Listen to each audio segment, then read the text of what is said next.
high. Heave-ho, thieves and beggars, never shall we die. Welcome aboard the Black Pearl.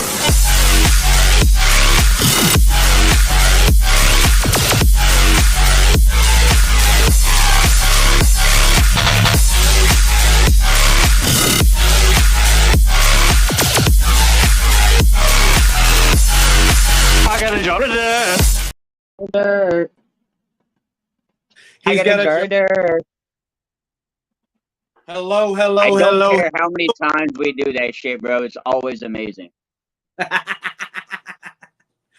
Hello, ladies and gentlemen. How are you doing tonight? I am Derek Manic Buck Stevens. This is Buck Dad. He's helping me put this show together. And this is another episode of The Plunder, powered by 88. Thank you very much, good sir. Yes, sir. Absolutely. So. What we got going on tonight is a lot of different things. We've got some Bucks hot takes. We've got some fantasy football updates. And we have a Buccaneer great that we really had an enjoyment in leave the game this past week. And we're going to discuss him, Mr. Shaq Barrett, or I should recant my statement and Mr. Shaq Barrett. Hey, real quick, your plunder page, is it your Buckadillos No. graphic? No. Okay. No, not at all. Hold on. Doodabop. You got it right. Yeah, you got it right. I got the right page? Yeah. For this week. Definitely.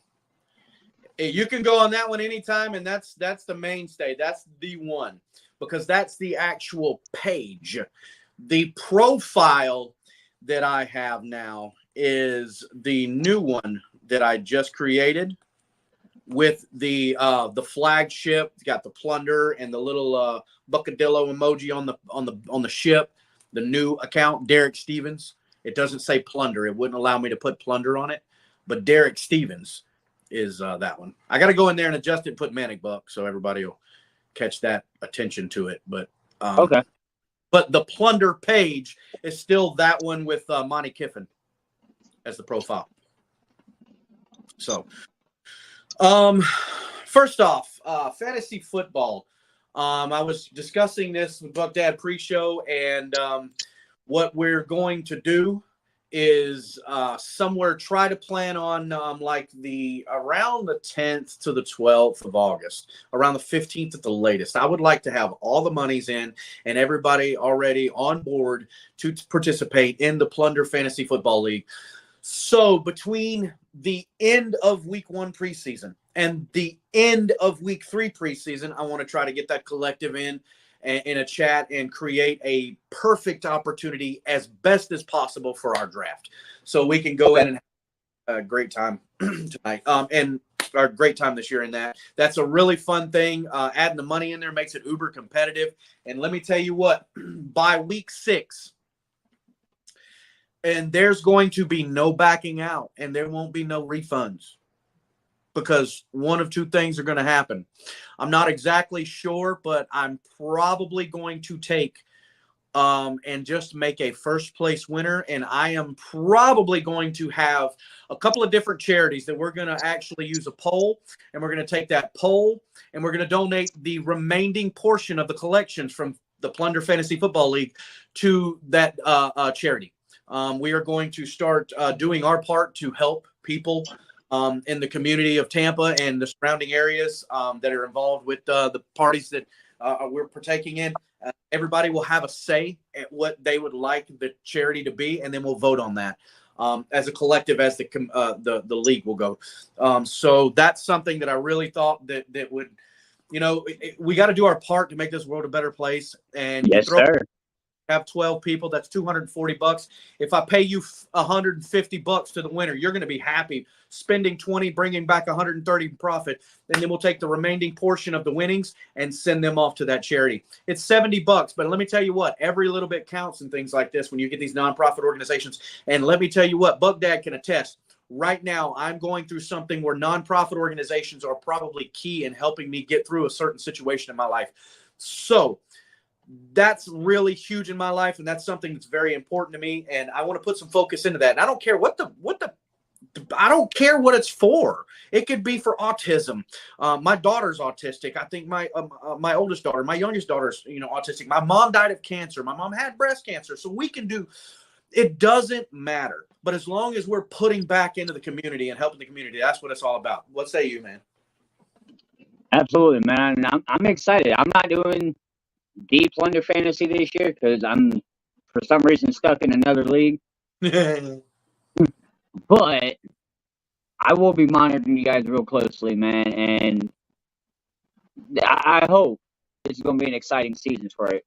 I'm highly, highly excited for it. So that's something that I would touch on. And going back to the Pancakes and Power Bomb episode, okay, on Monday night, we were having and we offered a prize to a question. The first person in the comments, after I finished asking the question, that answers the question correctly will win a $25 gift card. Okay. Now, the question was, and the conversation, go back to the conversation, give a little insight on it. First off, it was about quarterbacks, franchise quarterbacks, and quarterbacks who have earned a second contract, i.e. Baker Mayfield.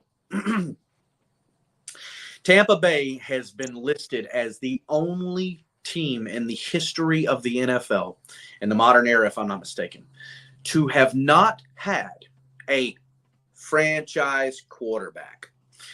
The closest thing we had, we traded away.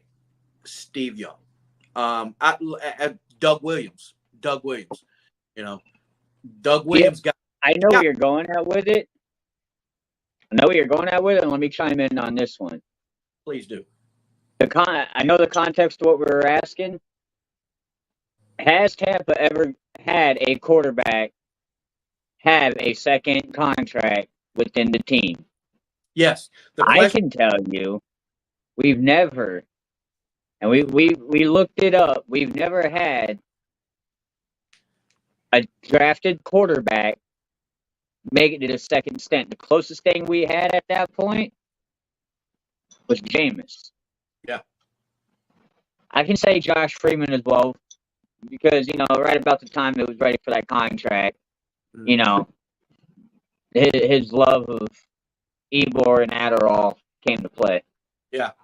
Nothing wrong with it, but he shouldn't have, at least tell the damn NFL that, hey, I'm prescribed this shit. There's a lot of decent history of the franchise. You got Steve DeBerg, Vinny Testaverde. We've got, if you're alive right now and you're listening to the show, Tom Brady played for us. Jameis Winston. He was a really good quarterback. He needed to mature and do a lot more. His talent was through the roof, and his numbers showed it. He was playing better than any quarterback in the league, but playing worse than any quarterback in the league at the same time. And that was his downfall. You got to go back. Josh Freeman was the same potential. I think Jameis actually moved on his potential a little further than Freeman did. Freeman lost it a little sooner. He had a lot of struggles mentally and whatnot, but I've seen him around. As a matter of fact, the throwback game, he was at the throwback game last year. Yeah. I got a picture with him. Real good dude. He's doing good right now. But nonetheless, so you go through an array of quarterbacks that have played for the Tampa Bay Buccaneers. And drafted by the Tampa Bay Buccaneers. Again, Steve Young, Hall of Famer. Probably outside of Tom Brady, the most decorated quarterback to ever touched the organization in some form, and we got rid of him, and that was a shame. Looking back at what he became, that could have really changed our fortunes as as an organization a lot sooner than it did. And maybe at that point, if that happened, does the 1995 draft happen the way it happens? I don't think so. So that literally changed the landscape of what we know today as Tampa Bay franchise history. So don't take that as a bad thing, because you have to go through your ups to get your downs to get your ups, and without downs there are no ups, so always remember that. But now the question verbatim is,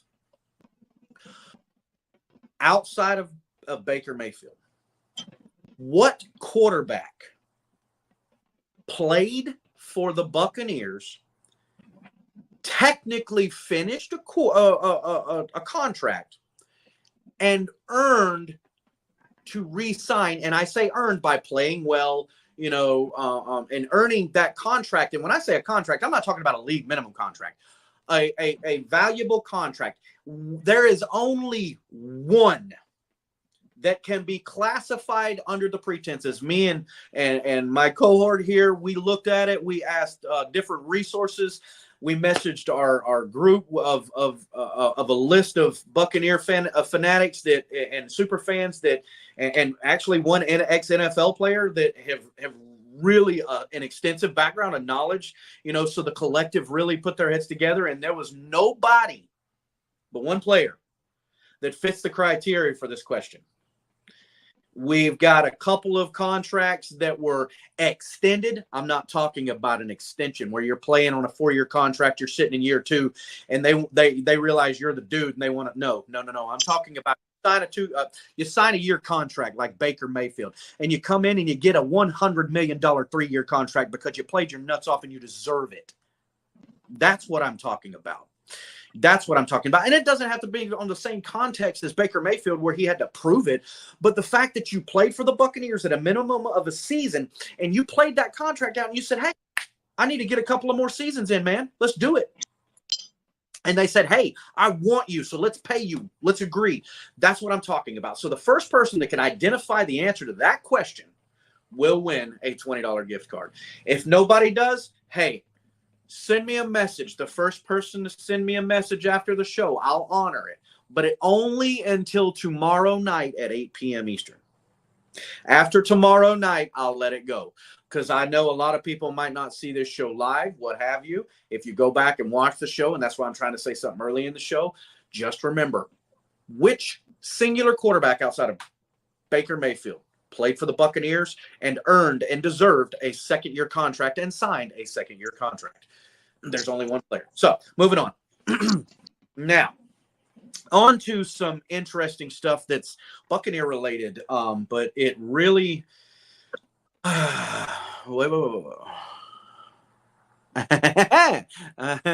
Okay. Sorry. I'm still getting used to the creamsicle color, so I had to clear my eyes a second.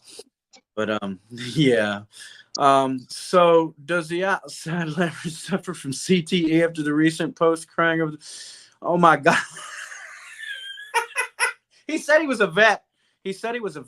I mean, he's been doing this a long time, 20 plus years. So, yeah, speaking of the outside leverage, look, I love the fans. They already know what's coming. The outside leverage made a post, and a few of us actually commented on it. And I want to go on here and read the post because I don't want to get anything wrong. Now, let me give you a little backdrop. It's a big, huge picture shot of Baker Mayfield on the side of the stadium where they advertise the players, to promote the team. It's simple marketing, and it's easy enough that an idiot can understand what's going on. I.e., earlier today, I sent my son's first article he wrote about the Buccaneers, and I'm going to be posting it soon on the Plunder when I go through and help him edit it and get everything fine-tuned and whatnot. You actually went to school for broadcasting in this field, so to speak, and we do this on a weekly basis, and I'm not perfect, and I'm not a professional by no means. But I think our knowledge of an understanding of what we're doing is at least middle, So the fact that he wrote that article so well was very impressive. And I say that to say this. He dogged this post as soon as he saw it. He actually he shared it to me in my DMs and like, dude, you see this? So now there's a big story and it says crew since 2023. And there's a couple of other players up there and there's Levante David and Mike Evans. And they put a picture of them and they crew since the year that they became a Buccaneer. All right. Now, all right. So the outside leverage, call it hate, but Mayfield having a solo banner at Raymond James Stadium after a single season is lame/casual as fuck to me. How do you go from since 2012 and since 2014 with David and Evans respectively to since 2023? Okay, now the comments. Okay. They got cooked. Let's call it what it is. So wait. Let me put a quick perspective on that one because I need you to read my comment to begin with on their post. Am I going to find it? You should. Did he block you? You should be able to see it though. It's not. Okay. So on that post, and this is how I originally came to with it. This is how now we're going to post this for one quick second while I go on this little love fest. Floor is yours, my man.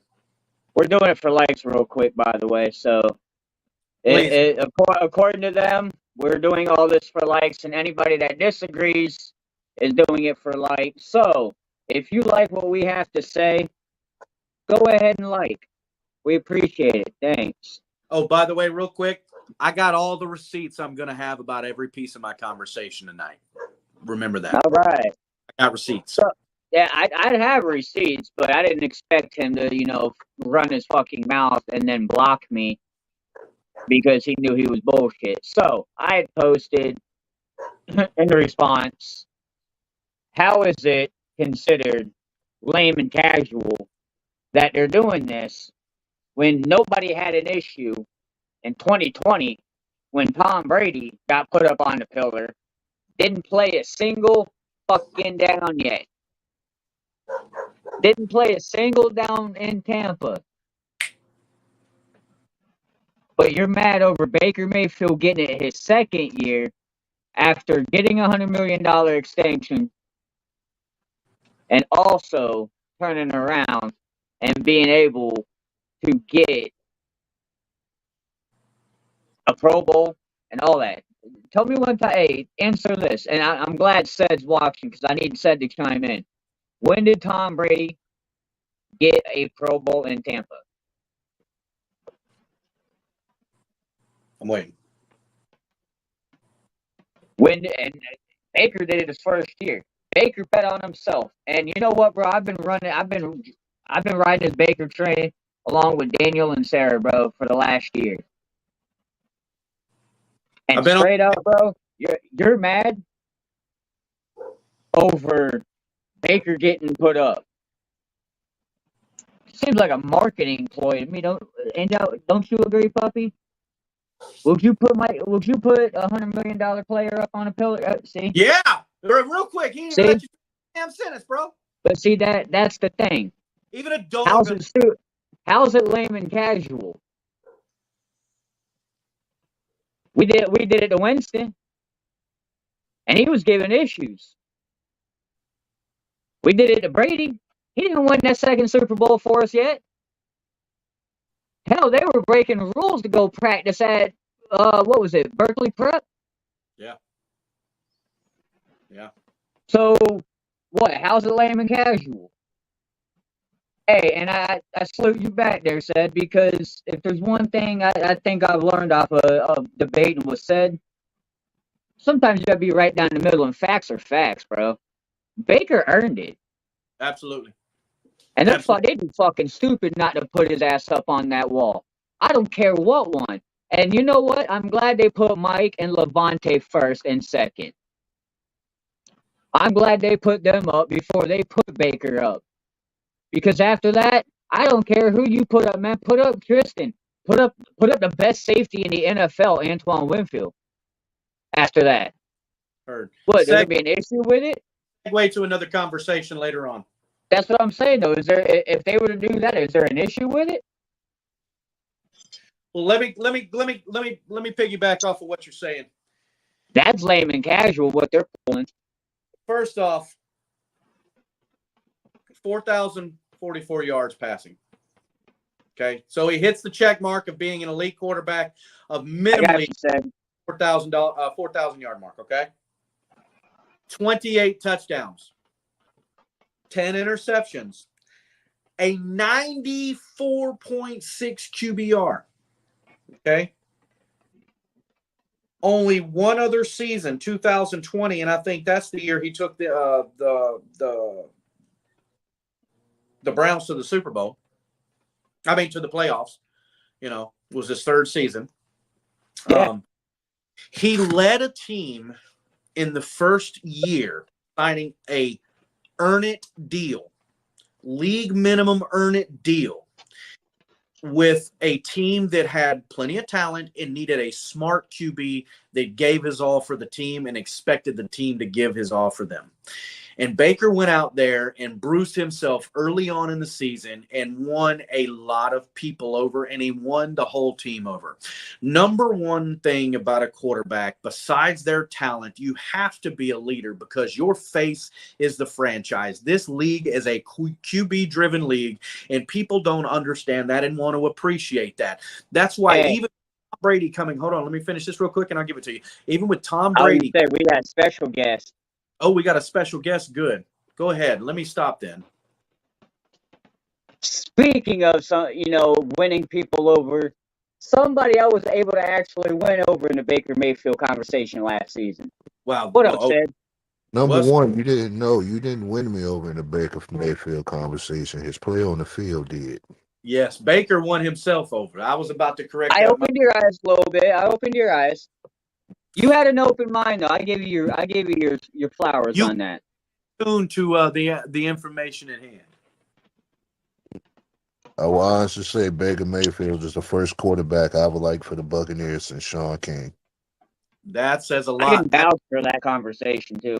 Look, if anybody in our history has gone back and watched any of our shows where Seth's come on our show, looked at any of the comments, for that man to say that line right there.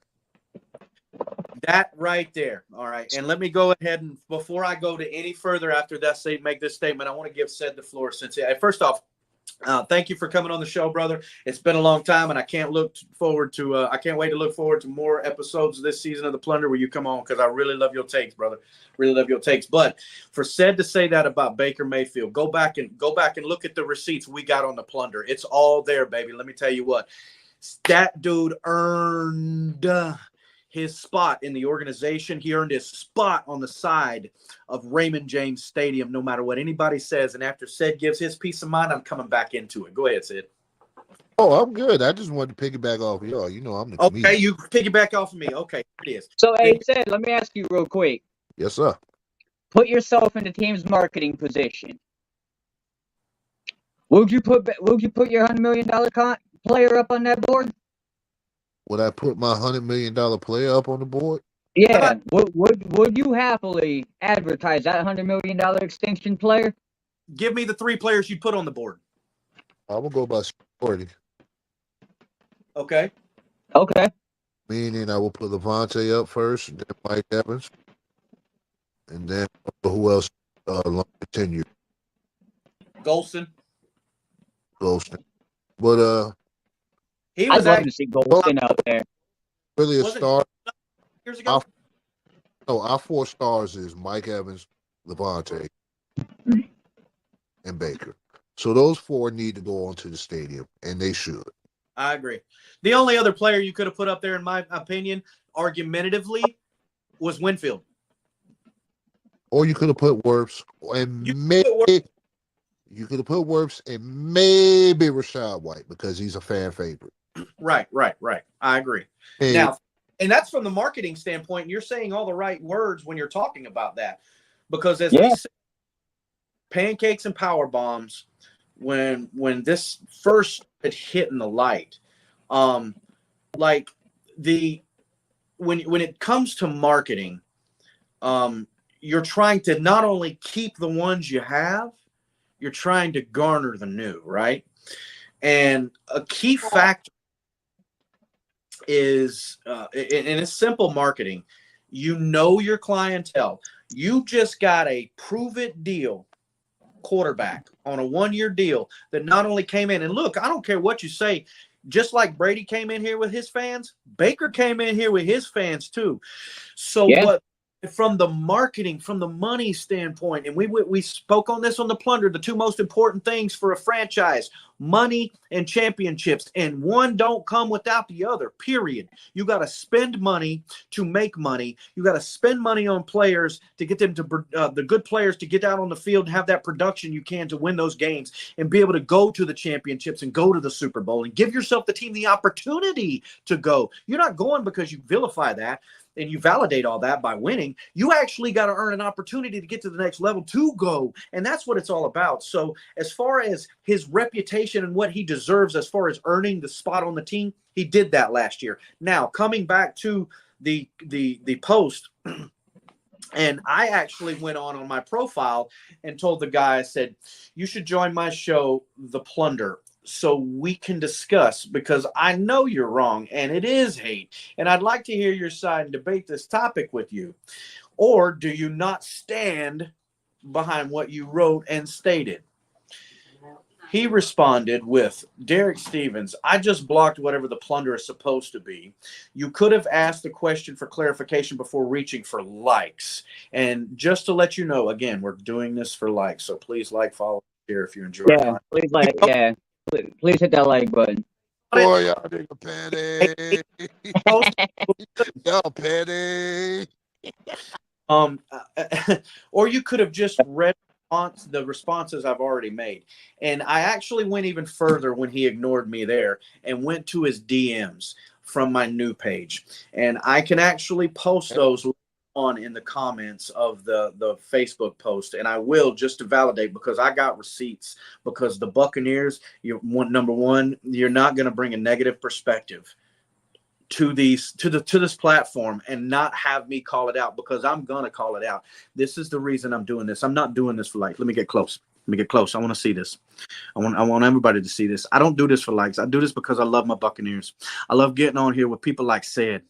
Just pop on and having a conversation about my Buccaneers and hearing the insight that this gentleman gives. I love my brother up here, that has been here for me for a long time. But how we connected is the Buccaneers. How we connected in the Buccaneers. Let me say something geographical. He lives in Tampa area. I live in Panama City. We communicate about personal life all the time. I hit Sid up all the time. We know each other. We're familiar with each other. When we see people doing bad, we reach out in the DMs. So we do this for that connection. So don't ever put out your mouth, because I don't want you to go public with this without me being, I'm going to get out in front of it, bro. Let me tell you, don't ever come out your mouth about me, because I don't give a fuck about your likes. I got 300 people on my page.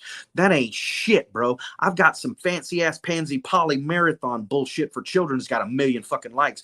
I do this because it's a passion of mine, and you're bringing false narrative to the fucking people that I care about, okay? And that's what this is about for me, and that's the only reason I'm coming on the show. And yes, Sid, I'm being petty as fuck right now. I was gonna say, because the only thing that I find comical about the doing it for likes, like we said, he was a 20-year veteran. He used to write for he used to do the whole What the Buccaneer podcast. Doesn't that sound like some Bucs report shit? It does. Like, boy, coming to my DMs, he was trying to defend it. And I'm like, look, the marketing is simple. You paid the man $100 million, over $30 million per year for 3 years, to go out there and lead your team to the next level. And on the first year, the reason why he got all that money, he took a team on the first year of a rookie offensive coordinator to put together a good system. I don't care what y'all say, because by week 10 and 11, you could see the production turning out into evidence on the field. We were scoring, we were winning. That's how we made the playoffs. We could have won more games than we did, but that was the youth of the development of that system. And going into this year, we've got a very similar system. And let me tell you what, if you've been paying attention to training camp, JP Peterson was at training camp the other day, and I follow his show. And if you guys don't follow his show, follow his show. He's a really in-depth reporter. He's more in-depth than me. He's got a lot quicker information. He's a legitimate dude. He does this real deal Holyfield shit. But at the same time, let me say this. He was out there and watched the first practice. And, it's a practice, and they don't have pads on. But let me tell you what, people that do this stuff every day, every year that it happens, he's a guy that goes to every preseason practice like this because this is part of his life. He reports on this. This is his job. This is what he earns his keep on, so from that perspective, this guy really puts forth the effort. And he said, and I'm paraphrasing, on his show, all right, with Peter Blake on the JP Peterson show, that the Buccaneers looked 10 times more fluid, and I'm using that 10 times as an exaggerative to my paraphrase.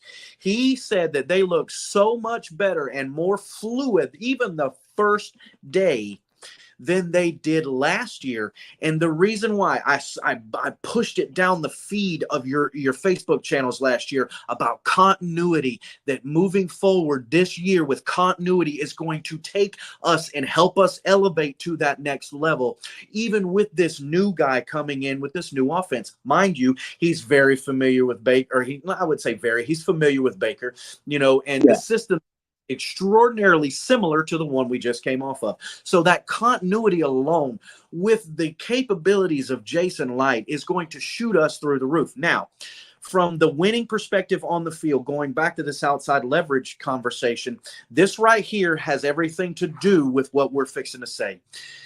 They marketed the 3 top players, in their opinion, to draw fans, attract fans, and show off their team. All right. If you buy your wife a ring and it's an engagement ring, right? And it's, let's just use number $5,000, right? And then the other 4 rings she's got on her hand are let's just say 800 or less, So you got that one great ring. What fucking ring are you posting in a picture on Facebook? You're right. All right. Now, I say that to say this. 2 of the players on that building have the biggest contracts on the team. Okay. Some of the biggest, not the biggest, some of the biggest. Okay. Baker Mayfield and Mike Evans. For the length versus how much a year, those guys are getting paid. Okay.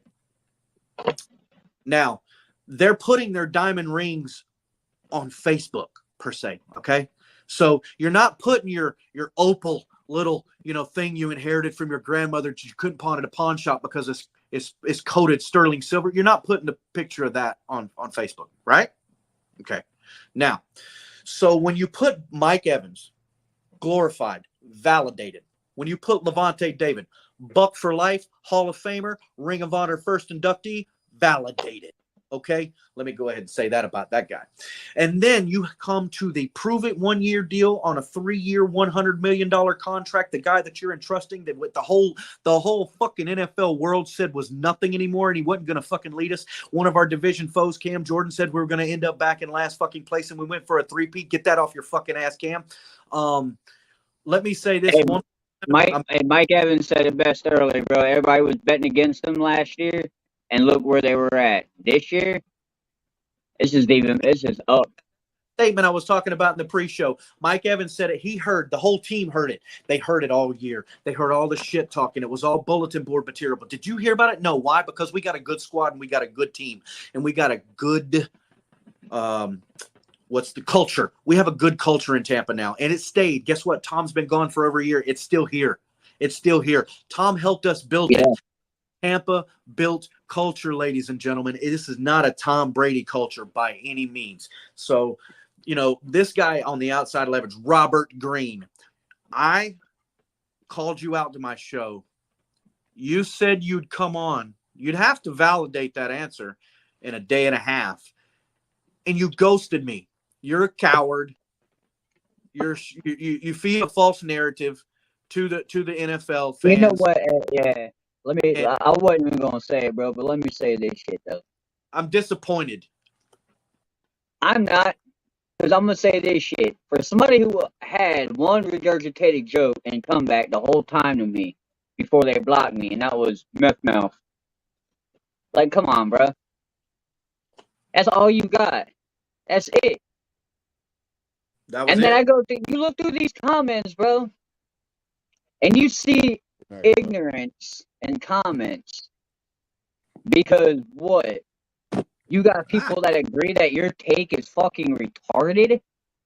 Yeah. Why wouldn't you put that man up there? Oh, you don't need to be simping for these white folk. Come on, bro. Like you could easily rebuttal comments without dumb shit like that. But he told you stop simping for the white folk. Nah, bro, he told Mike Cock. Mike Cock that. And he told James Coleman that shit. Go look at, hey, bro, he screenshotted my thing off my post, my comments in there. Fuck Mike Cock. I don't care about what he said to him. Oh no, I'm just saying, like, even Fred Roots, all them, they're telling him, bro, that's a dumbass take. And all he has to say is don't be simping for this shit. And it's like, bro, come on, man. You have more legit comebacks than dumb shit like that. Listen. I'm gonna quote a comment. Jeffrey Stafford, probably a woke organization. This is a reply to your comment. Probably a woke organization talking about the outside leverage. Mayfield definitely earned every ounce of the respect. And that is what they have on there. That's what outside leverage screenshot and have posted in their comments. And that's when Mike jumped in. That's when a few other people commented beyond it. Mike Cock, stop amping up these meth mouth mediocre white dudes who ain't for you and yours, my guy. And I quote, that's from the outside leverage. Robert Greene of the outside leverage. And that's why we're roasting it, Sid, because I get it. I can debate with you, and you're knowledgeable, and you don't have to go. You don't take them shots because you know you're wrong. You'll even turn around and go, all right, yeah, you might have this one. But goddamn it, I will talk that slang blade shit that Derek was talking a few minutes ago. No, bro. And me and you have had them conversations. That shit don't faze me. That's why I laugh with the whole meth mouth thing. Because you know what, bro? One, it's this kid right here. Actually, let me spin this. That kid at 6 months old headbutted the shit out my mouth, and that's why that's that. But let me say, meth mouth, I can still fix that, but you can't fix stupidity, bro.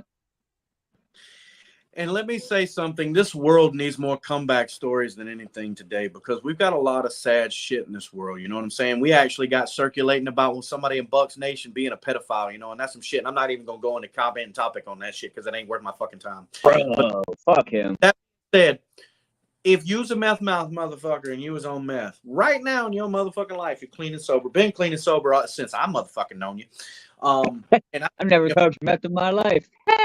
So, look at your stature. You seem to be having a good time doing that meth and making your life work too. I wish me and the other 15 million people that do meth. I don't do meth. Let me clarify that. Me, including the 15 million people that do meth in this fucking world, can actually survive and live like you while they're doing meth because they can't for some reason. I don't know why you succeed. I don't know why you're doing so fucking great. Now, bro. While we're on bad takes before we move into something really fucking cool, and I want you to stick around, Sid, because what we're going to end the show with is really important to me, and I want to hear all your takes on Mr. Shaq Barrett. That's why I'm glad to hear. I'll send it to Matt because I'm gonna piss him off tonight. I hear you. If Grish was on here, bro, you'd be pissing him off. I said pre-show that I'm friends and I follow a lot of different people. And I don't follow them because I like all of them. I follow them, most of them, because I like them and I like their perspectives. If it's an organization or a podcast or a show or something like that, I'm looking to get insights. I want your insight, even if I don't agree with it. Why? Because it might give me, look at what we spent the last 25 minutes talking about on this show that people are going to talk about. Okay? So what we've spent the last 25 minutes talking on the show is narratives, right? And false narratives and bad information. And like, again, we don't do this for likes. We do it because we love to.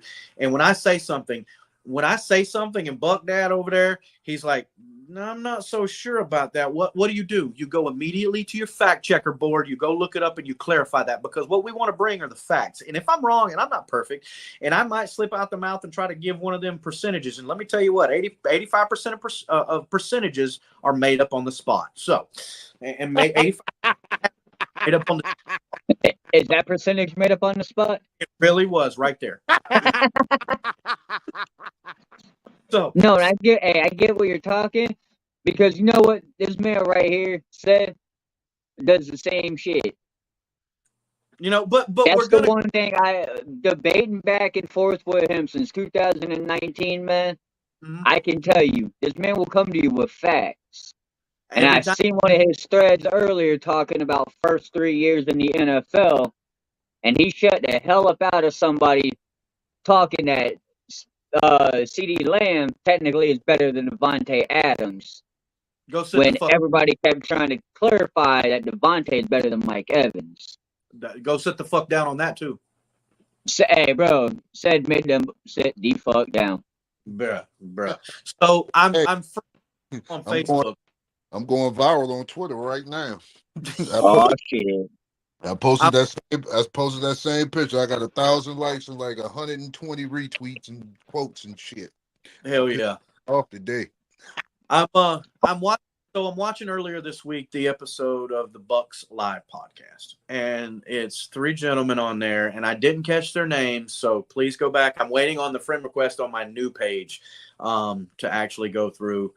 And I'm not going to hate on these guys, but I want to correct some information that was put out. Okay. Now, there were different things. I watched the first portion of the show because at the last portion I was preoccupied and busy doing something, and I wasn't able to watch it. But they had a guy on there, and I'm going to, as soon as he requests it, I'm going to go back and fact check it. I'm going to clip the video and I'm going to post it. That way everybody can see what I'm talking about, because I'm not afraid to have a conversation and correct or be corrected at any point in my life. You will not offend me, as long as we're focused on the core of the NFL, Buccaneer and Pigskin, and facts and facts. So this question was posed to one of the guests, and he says, one of the hosts said, which Buccaneer on offense, rookie Buccaneer, do you have the biggest question mark on that you feel will have also a large impact or involvement in the team? So you're talking a few different rookies in that, and his choice was Graham Barton. So I sat back because I'm like, this dude's worked all week with the first team. He worked OTAs with the first team, and where did he work? Center. Okay.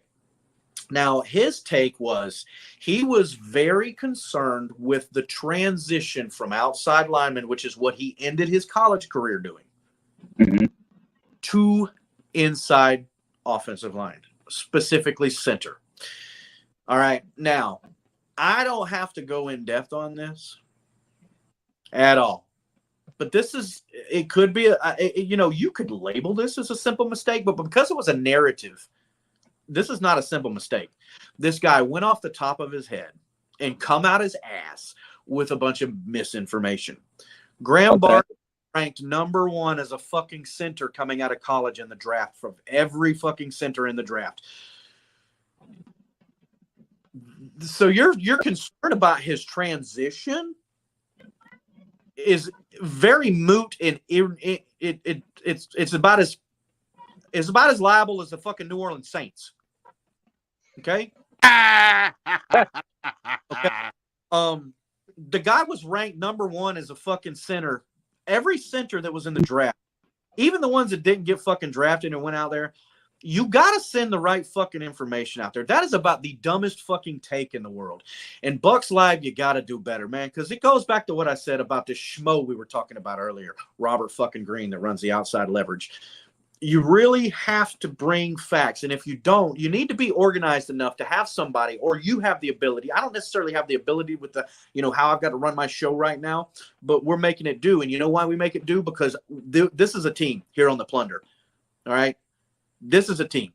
And even Sed's a part of that team. He might be a part of that team on an in and out, but we don't need Sed all the time, and Sed knows that. But when Sed's needed around, promise you, Sed's gonna hit that. Let me go talk to these boys.